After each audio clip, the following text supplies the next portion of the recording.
This webinar is specially curated for parents, teachers, and individuals involved in bringing about a positive difference under the age of 6. The pandemic has made it imperative for all of us to change the way we function. This webinar will particularly focus on how we evolve to ensure our young learners are not at a disadvantage. So to begin with, let me introduce Ms. Kiranmai Chaudhary. She is an educator, a parenting coach, a teacher trainer, has created a positive impact in the learning journey of hundreds of young learners thus far. It's a pleasure to have you, Kiran. Why do you think learning should continue during the pandemic? I mean, can't the kids just take a break? It's just kindergarten children. It's okay even if they don't study for a year. Many parents feel they're not going to miss much. So why do you really think should it continue? Okay. So let me ask the parents a question. Let's say for the first 4 or 6 years, you don't give the child anything except milk. And then you realize, oh, I want to make the child healthier and give him nutrition, and you give him the best food. Will it make up for the years that he has lost his health? You might be able to make up to some extent, but then it requires so much of effort. This is something like that. The effort that you will require to make up for this 1 year that the child has lost will be like, almost seem like insurmountable. That is how it is. And why is it so? So if you look at the first few years of life, I'll just be putting up a slide now. Just like we can't make up for health, same way we can't make up for the mental development that the child has, because there are certain ages when the child has maximum mental development. And if you look at it, the maximum development happens in the first 6 years. So look at what I put there. Is this possible? What have I put into that? I put in sugar cane. But I want orange juice. Is that possible? I want orange juice. Is it possible? No. In the same way, because what I put in is what I get. Whatever inputs I give, that is the output I get. And let's say I want to put the orange juice tomorrow, but I want orange juice today. Will I get it? No. Can we go to the next slide, Dipti? After this. Yeah. So in the same way, is this possible? Without the right mental food at the right time, because the right mental food and right time are very important. Can we expect our children to be good in academics, confident, skilled, all-rounders, when there are so many more aspects that we look at, but I've just put in a few. Is it possible? Not, because what we sow is what we reap. And unless we give them the right mental food at the right time, we cannot expect our children to develop the way they need to develop. Why is it so? Can I see the next slide? Yeah. This is because children are gifted. At birth, children they are gifted at birth with 100 billion neurons. They are the brain cells, and the synapses are the connections between them. Imagine they have 50 trillion synapses at birth. And by the time they're 6 months, it becomes 1,000 trillion synapses. Isn't it amazing? At 6 months, a baby has a capacity that you and I cannot even hope to compete with. And the challenge is to get all these connections done. And that can be done only at a younger age, because the more we get them properly connected, the better the children become, whether it's learning a subject, a sport, dance, or any other activity, they become better at it when the connections are there. Now, for these connections to happen, what do? We need to exercise the brain. Unfortunately, you can't take it out and exercise it or do anything. You need to give the brain some work to do. And that is given in the form of the learning that the children have, the form of inputs that we give, in the form of activities that we make the children do. In so many different forms we give them. So it is very important for us to remember that it can be done at an early age, because Dr. B.S. Bloom in the University of Chicago, he has done intense research on the physical and mental development of the brain. And he says that, research says that by 2 years, children develop 27% physically and 30% of the mental development is over. By 4 years, 42% of their, you can keep clicking with it. By 4 years, 42% of their physical development is over, and 50% of the mental development is over. And by 8 years, only 46% of the physical development is over, and 80% of their entire life's mental development is over and done with. Isn't that a frightening thought? So usually we think, oh, in play school, preschool, they'll just go play, they learn ABCD 1 to 3. It's not about that. There is so much happening there. skills are being developed. Based on the skills are the foundation based on which the children learn whatever they have to learn later. So the development happens there. That is why it's very, very essential to do something in the preschool years. And children also have certain powers. They have the power of the absorbent mind. Maria Montessori very rightly says that absorbent mind, like the children's mind from 0 to 6 years, it's like a sponge. It'll absorb anything and everything, like without any differentiation. Like you put a sponge in water, will it absorb the whole thing? Yes. If you put it in milk, it'll absorb. If you put it in drainage water, also it'll absorb whole and complete. That is how the child's brain is. Anything and everything is absorbed in totality. So we have to make sure that we are giving him, what are we giving him to absorb? So because of this absorbent mind, because they're taking everything that comes in as it is, why not give them what we want them to absorb? Why not give them in a proper way? So this is another reason that learning needs to continue in preschoolers. Another power they have is the sensitive periods. Here I'll take the example for caterpillar. A caterpillar, when it comes out of the egg, it has a sensitivity towards light. It will always crawl towards the light, and the light is always found on the tip of the branches, right? Because if it's a thick tree, you won't get sunlight in the inside. When the caterpillar crawls to the tip of that branch, that is when it gets the light. And the food of the caterpillar at that stage is the tender leaves on the tip. So you can see how nature has beautifully created that, because it's sensitive to light and crawls towards light, it is able to eat the tender leaves. Otherwise, the need would not be met and the caterpillar would die. So in the same way, children are also endowed with sensitive periods. They have different sensitive periods. They have a sensitivity towards language, the sensitive period towards movement. They have a sensitive period towards refinement of senses. So there are so many sensitive periods, and if we do not cater to those sensitive periods in this this is again from 0 to 6 years. Unfortunately, whether it is the absorbent mind or the sensitive period, they go to a peak from 0 to 6 and then they recede, they completely fade away. So it is very important that at this stage, if we are giving them those inputs, if we are learning is continuing, they are able to absorb more, take in more, because the sensitive period is drawing them towards it, towards language, drawing them towards movement, towards elementary movements. If you look at eye-hand coordination, if it doesn't happen now, later they become so clumsy. You see some adults who are clumsy. That's because they have not been given opportunities to have some opportunities to do activities to develop their eye-hand coordination. Let's say you put a child in a room, dark room. There was an experiment done. And child was put in a dark room for a couple of years with only right food being given, nutritious food being given. When the child came out, he turned out to be what we term as idiot. But that is because he did not get anything in. And if you don't get any inputs, how will you be able to give the output?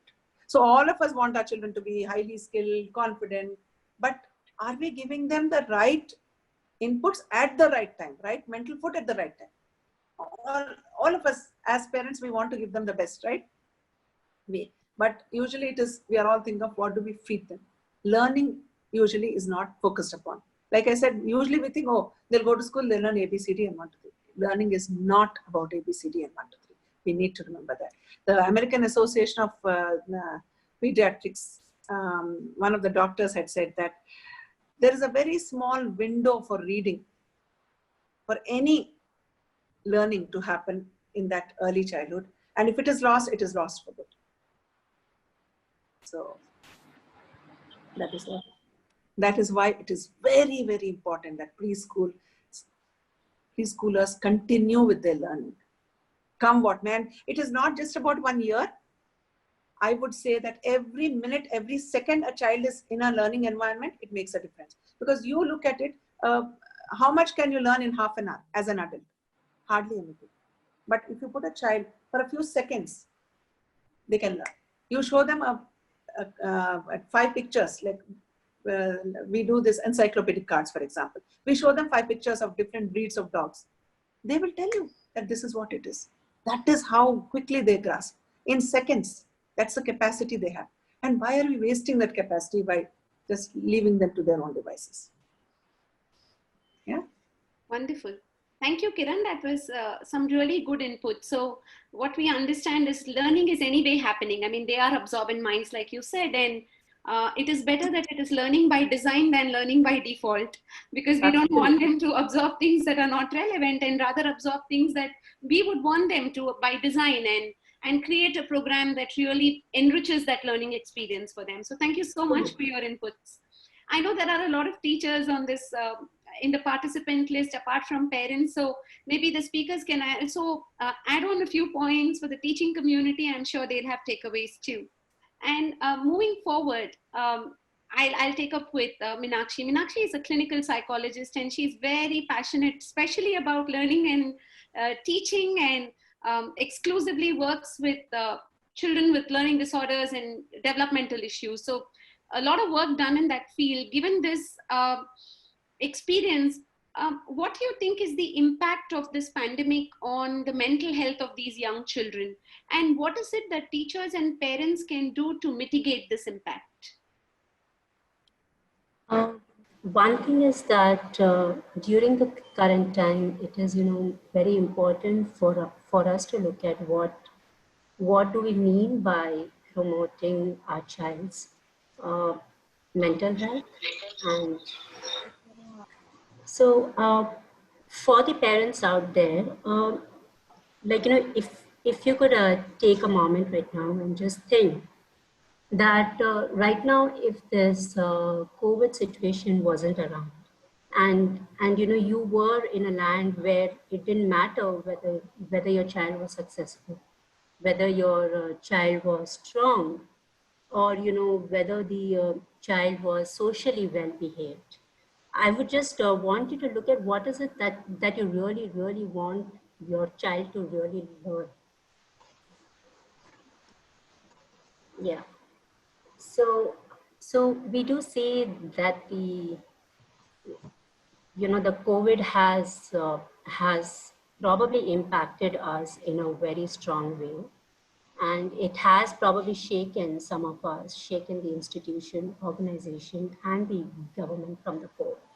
However, what has really become important right now is prioritizing our needs versus our wants at these moments.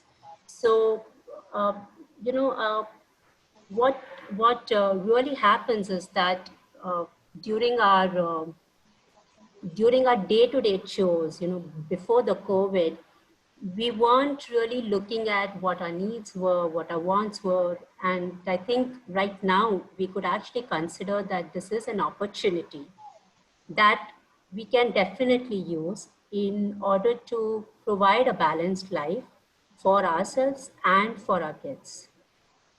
Yeah, so this could be an opportunity for us to really revisit some of our goals, revisit some of our hopes, revisit some of our dreams, passions, wishes, and, look at this opportunity in order to strengthen and in order to build some of our relationships that probably, before the COVID, I didn't have the time to reconnect. I didn't have the time to talk to them, So I think this is the best opportunity that we can look at working on what is important and what is it that I really truly cherish and would like my child to instill as well. So although we do understand that children's mental health matters, and there are hundreds and thousands of articles, news, information, medias, which says that yes, children's mental health do matter. But I would like to urge, because we are all parents here, we are all teachers here, and well, I didn't know that the teachers were here, so I've just focused on the parents though. So what I would really want to say is that apart from the children, parents, I mean, your own mental health also matters equally. Now, looking at mental health, I mean, yes, we all want a mental health that is very, very positive, which is, very, very helpful, which is which is able to have us achieve all the goals that we want.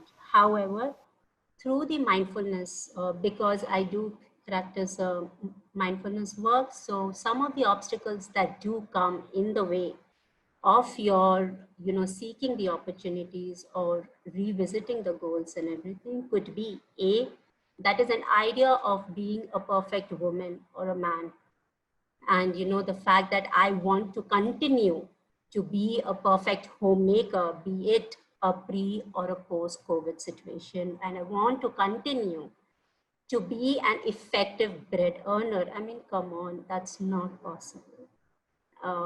Because we as parents, we as people who have multiple responsibilities apart from the children, it's really not possible that we can give our whole time and we can give our presence to all these spaces that I am supposed to be in.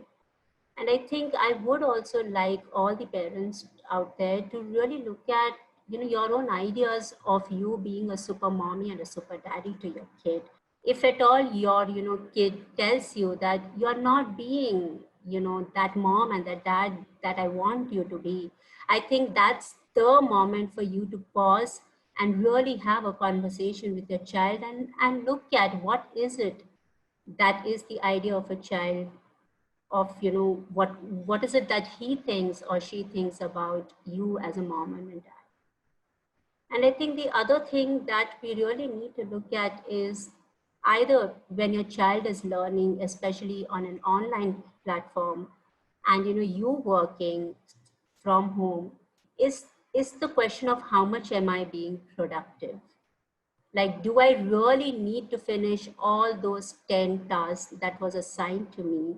Does my child need to be attentive for that entire 45 minutes or that half an hour session? Or is it okay that my child still eats during that online sessions? Is it okay that I eat during my meetings? Is that an possible way to look at, versus also being good enough and okay-ish? And another thing that as a parent we generally slip into, and somehow strangely the the emotions like guilt and anger have its own way to sneak into our life. And I think we really need to recognize how the guilt and the anger trips come in, and how can they come in the way of my presence and my opportunities to bond with my child.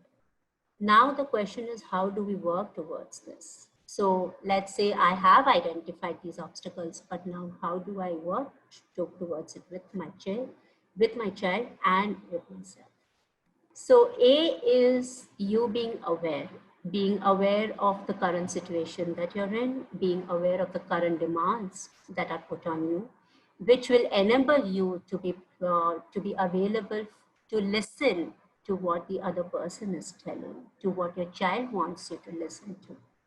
Being present to your own needs, being present to your child needs, which can probably make you more available to how the child wants you to comfort him, how the child wants you to be uh, playing with her or speaking to her. And the third is being compassionate. That means you know is it possible for you to ignore some of the things that the child might have told to you in that fit of anger, and maybe in that fit of irritation, because it is very important for us to understand that how the COVID impacts us in bringing in anxiety, concerns, apprehensions. I think it is double folded for a child, and and to actually add on to that agony is the fact that, well, I as a parent can still verbalize it. The child may not have that skill as of now to verbalize it.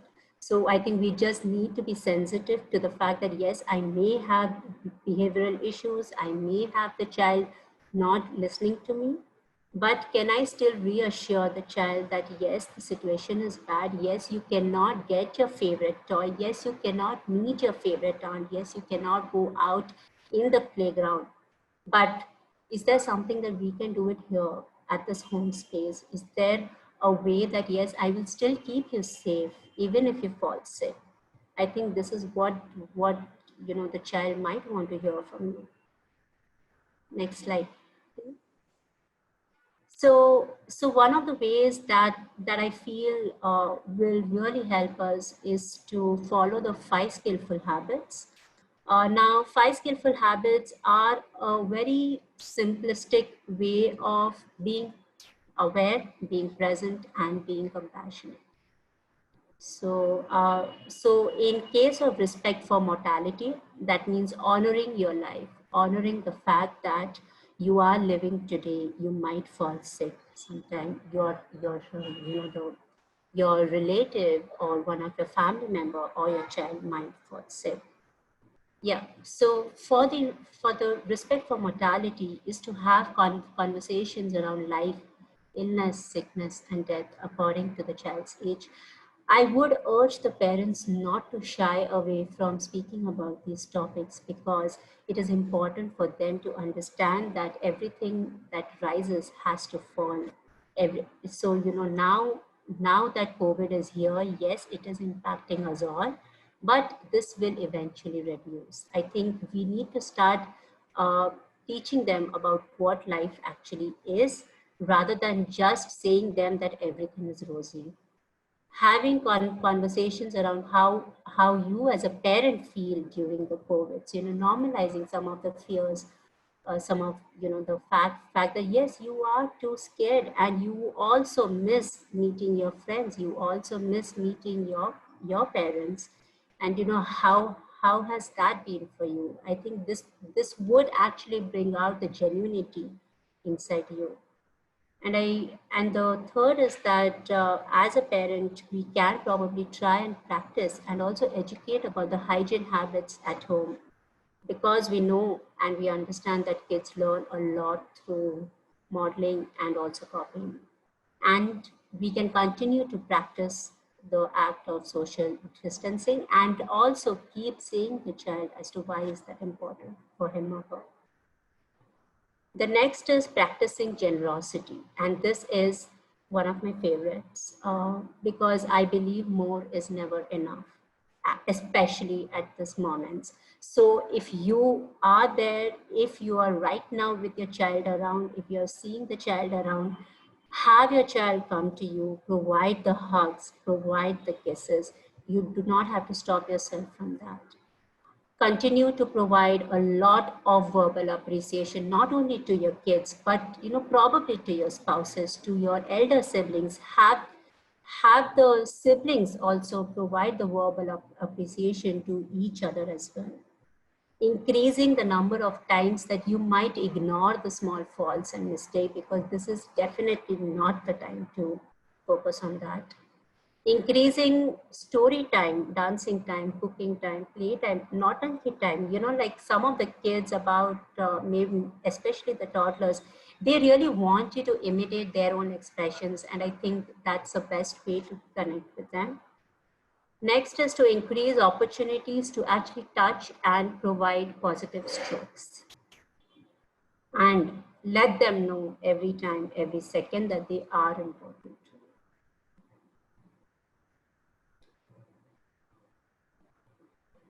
Next is respect for limits. This is essentially important because this comes as a part of self-care, not only for your child, but for yourself as well. And when you are practicing this, you are also telling the child that it's important for him or her to also respect their own limits. So you need to be aware of your own and your child's and your spouse's limits. I mean, just because your husband or your spouse is working from home, he may or may not be available to, managing your child. So, look at the ways that you can actually negotiate with your spouse as well. Recognize that you may not be able to do everything in the way that you hope for.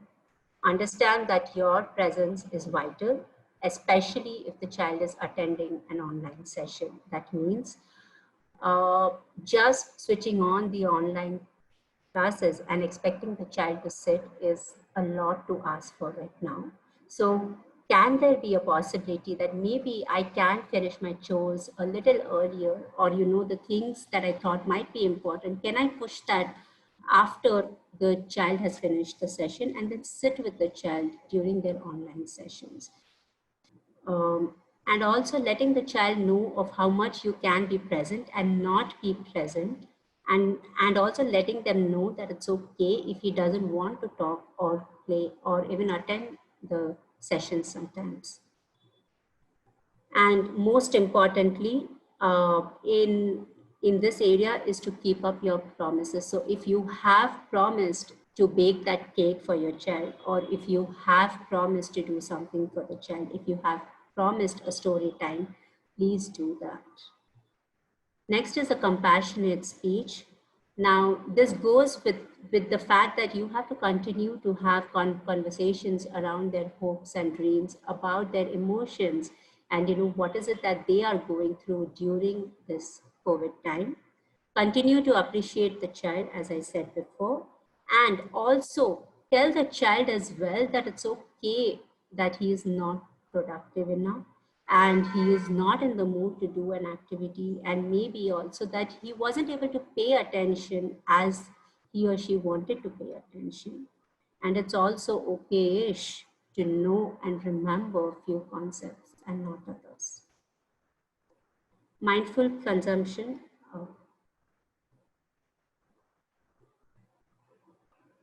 Now, with the COVID, there has been a lot of information on the media. I mean, through the TV, and you know, we do have our spouses, our, you know, other family folks who are, you know, constantly glued on the TV just to know what is the status of the COVID. I think that's not really important right now, especially with the child around, because this might just tell the child that situation is pretty bad and we cannot get out of it. Understand that some of the schedules that your child might be following during their online classes can be lethargic and boring and may require a few break times as well. Let them also play games, but you need to be aware of what the content of the games are. Reading books, making up stories, sharing your own experiences as a child in order to instill curiosity and hope is a one way to, really see what is it that the child is eating, for his mental growth. Yeah. Next slide, please.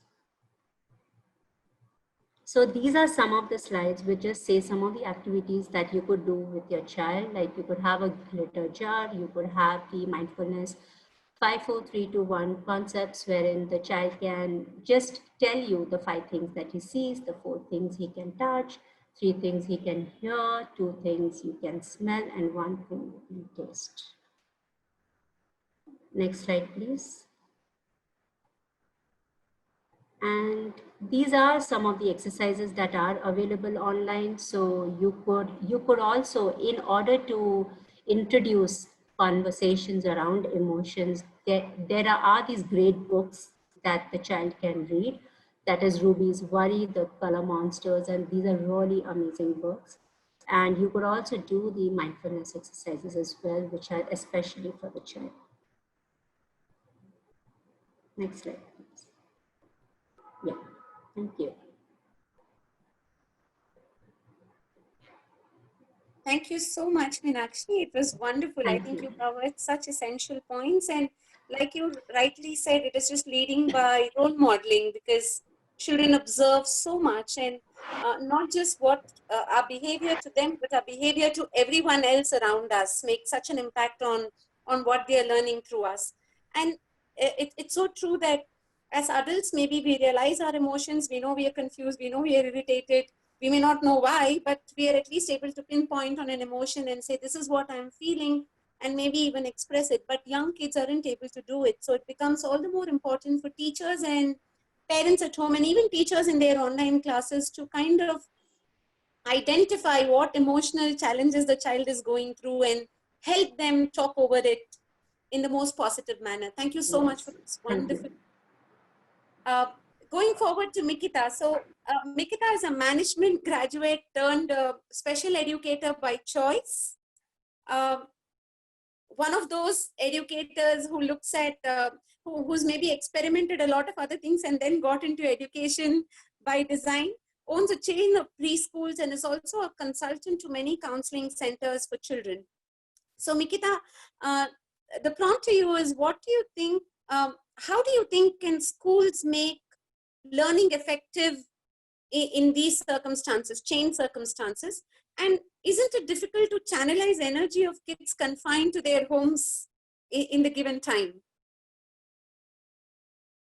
Channelizing energy is really not difficult for parents, for students, because if you plan new things, innovate new things for them, and give them new activities to do in a moment of time, so their energies would be channelized. Basically, the point is, children hate monotony. So if you keep giving them similar activities in every hour or every day, so they would just it's a practice for them, right? So they'll just do it in 2 minutes, and maybe they'll go around, move around, and then have a lot of energy for doing it, right? So the most important thing is, we should plan new things. We should make a timetable, a virtual timetable for children, and also put on a cue for them. Like we can tell them an alarm sound or a mobile alarm sound which rings, and they have to change the activity.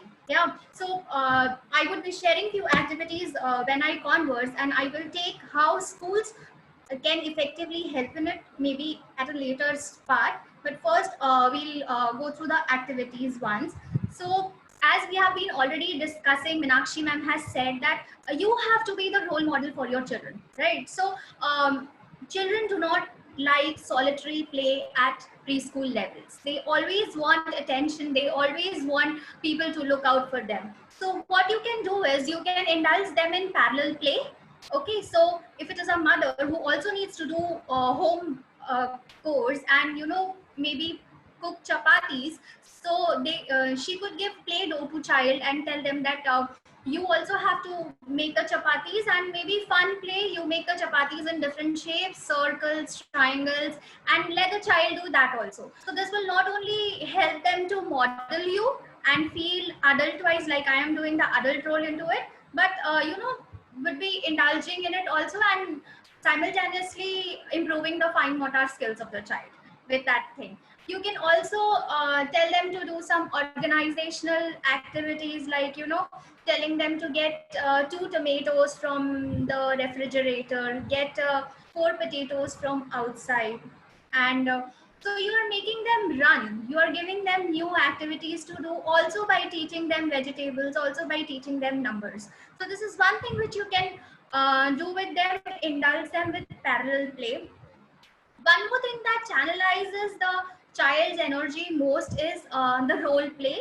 Or maybe if you have pets at home, or you have dolls at home, tell the child that you have to take care of the doll as mama takes care of you. You have to bathe the doll, you have to make like dress the doll up and then feed the doll up. So what happens is, they will actually tell you what they have learned from you.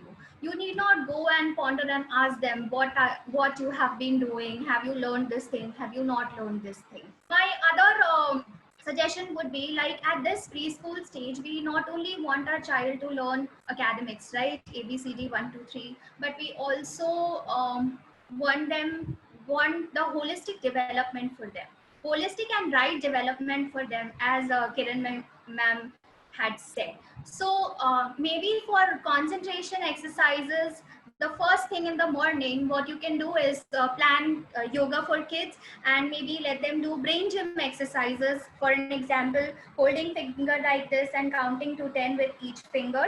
This increases their concentration. And then another brain gym exercises, you hold your thumb like this and form an 8 with it. So really seems simple for an adult, but takes a lot of time for the child to really sit and concentrate and do these exercises. Then I know I said that children do not like monotony, but in performing morning rituals and the day rituals, they actually need monotony and automaticity to do all those things.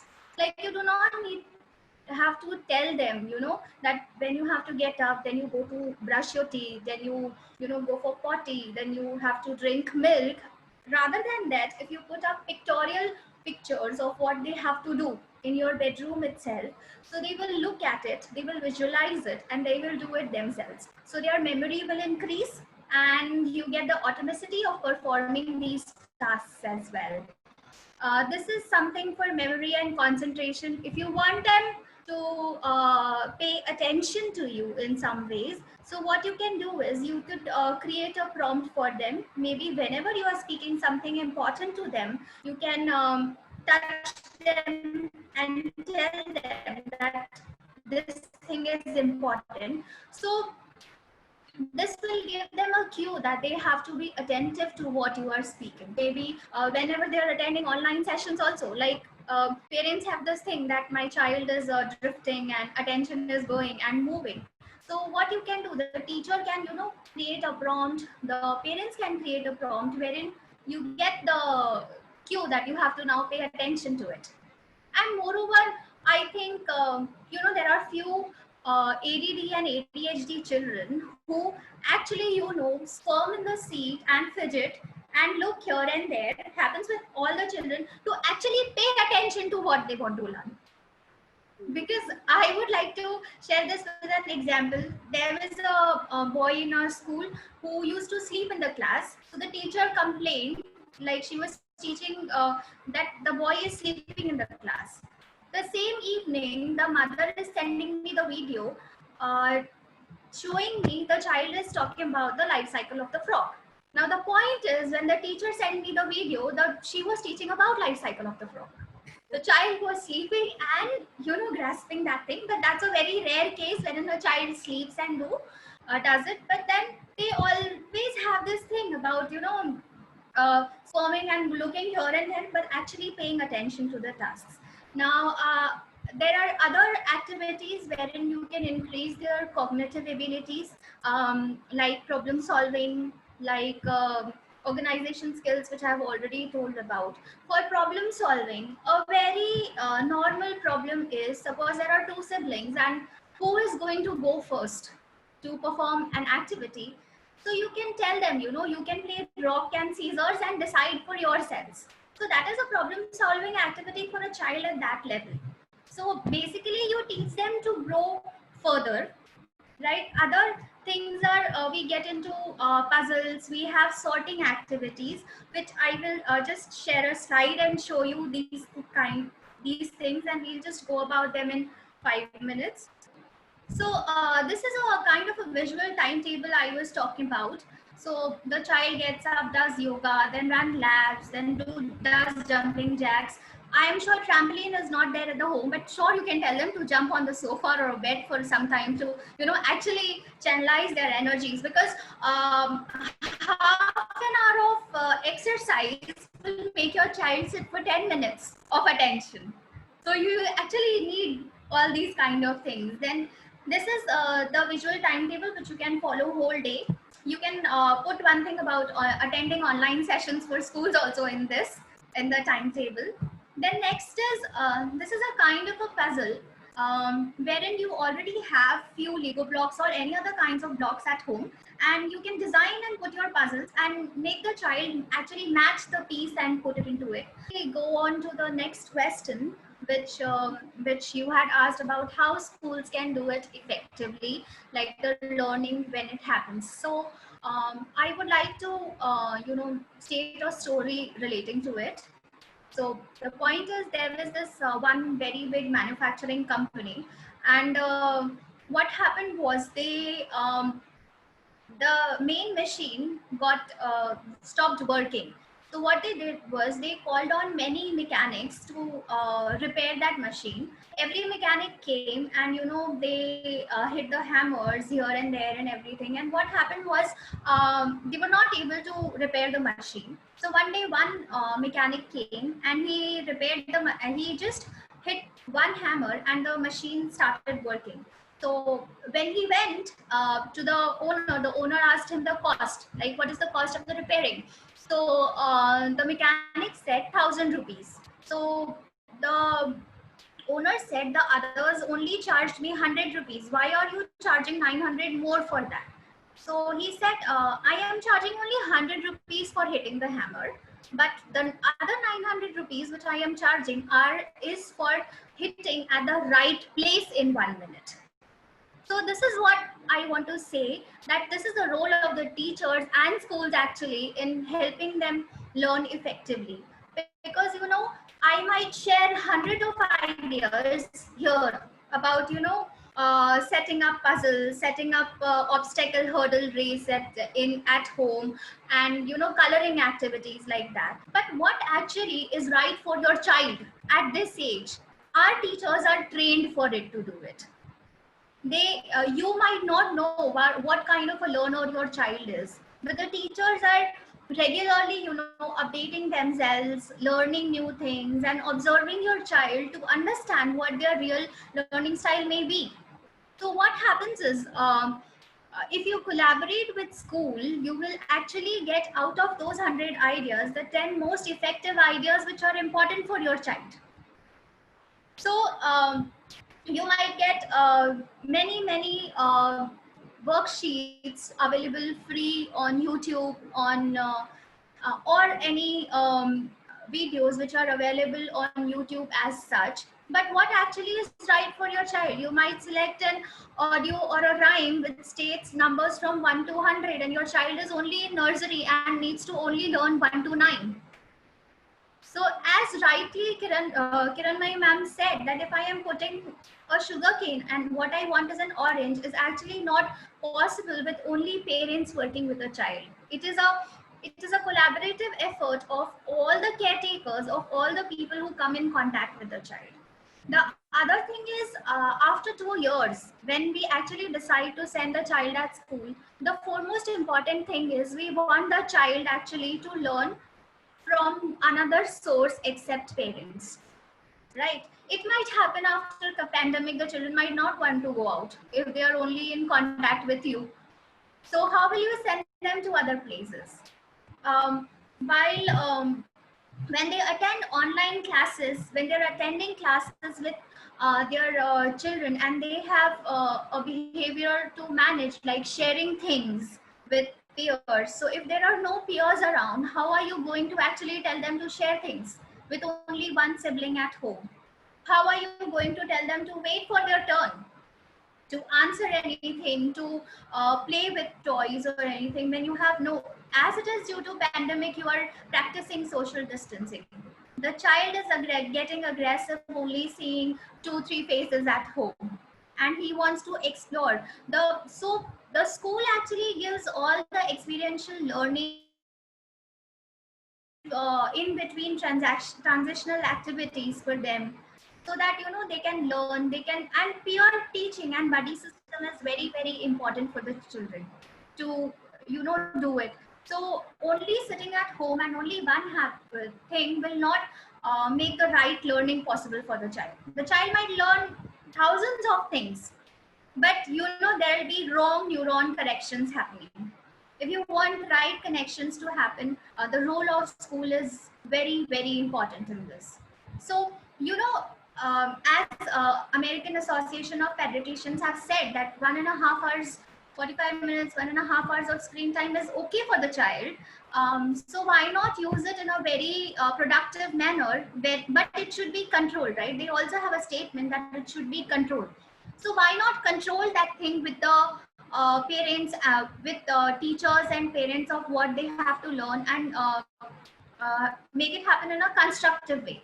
So I would really suggest, if you want a complete and right growth of your child, you should always be in collaboration with schools, with their other caretakers, with their primary caretakers, if they are going to any other institutions for help.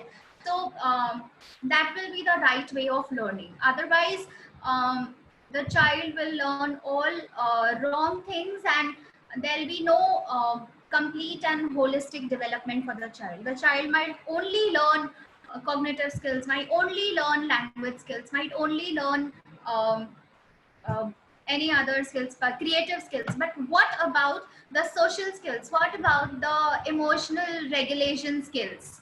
They will actually behave as you behave at home, because you are their only role model. So I think these are the ways in which school helps the child, and helps the parents actually for effective learning during preschool years. Yeah. Wonderful. Thank you so much, Mikita. I think we're really running out of time. I don't know if I'll Yeah, be able to I know. come back with another question. So what we will do is all the questions that the participants are posing will be Sure. answered by the experts, and then we will send out a mail to everybody who's registered with the questions asked and the answers given by the panel. But let me take this opportunity to thank all the speakers who came and agreed to speak today, and to all the participants who registered and joined.